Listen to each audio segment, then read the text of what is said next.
Hello, and thank you for being here today. When we think of education, we often picture textbooks, lectures, and assessments. But I believe real education begins with something more fundamental: relationships. Especially in higher education, building trusting, authentic relationships between instructors and students isn't just nice to have, it's essential. College students, whether 18 or 48 years old, thrive when they feel respected, heard, and connected to the people guiding their learning journey. And this becomes even more critical when we're teaching adult learners who bring with them full-time jobs, families, cultural richness, and lived experience. Research supports this.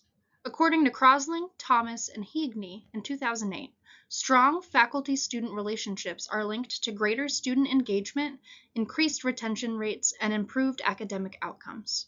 Simply put, when students believe that their instructor believes in them, they're more likely to believe in themselves. So how do we build those relationships, especially in our increasingly digital learning environment? Let's begin with some best practices that have served me and many others well. First, be visible and consistent. I make it a point to check in during the first week with a personal welcome email or video, use students' names and feedback, and remain highly responsive through the term. It seems simple, but it sends a powerful message. You are not just a number here. You are valued. Second, be intentional with engagement.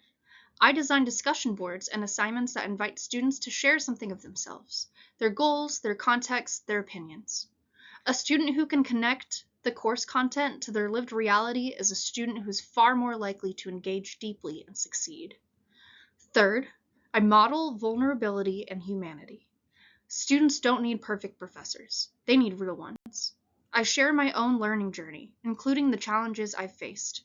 That openness gives permission for students to show up as their authentic selves too.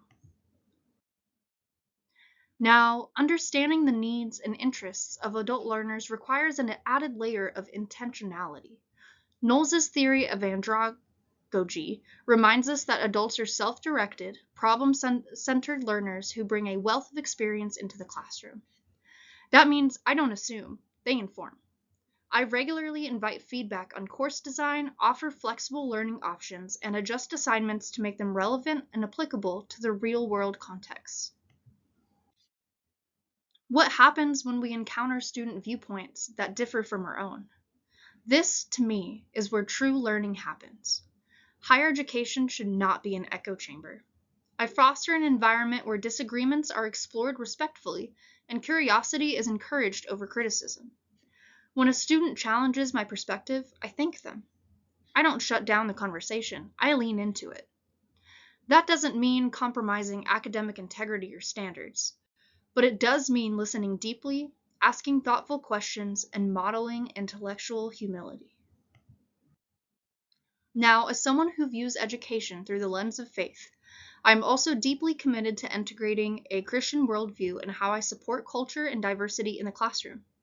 In Colossians 3:12 through 14, Paul calls to us to clothe ourselves with compassion, kindness, humility, gentleness, and patience, and over all these virtues, put on love. These are not just spiritual virtues, they are educational imperatives. In practice, this means designing a curricula that reflect diverse voices, setting a tone of inclusion and respect, and creating space for every student, regardless of background, to feel seen and heard. It means recognizing the image of God in every learner and therefore upholding their dignity, agency, and potential with every interaction. To close, I'll leave you with this. Relationships are not a soft skill. They are a core skill. They are the bridge between knowledge and transformation. And in this age of AI, automation, and distance education, it's never been more urgent for us to show up as humans first, educators second. Thank you for your time, your heart, and your commitment to relationship-centered teaching. Here are my sources for your further reference.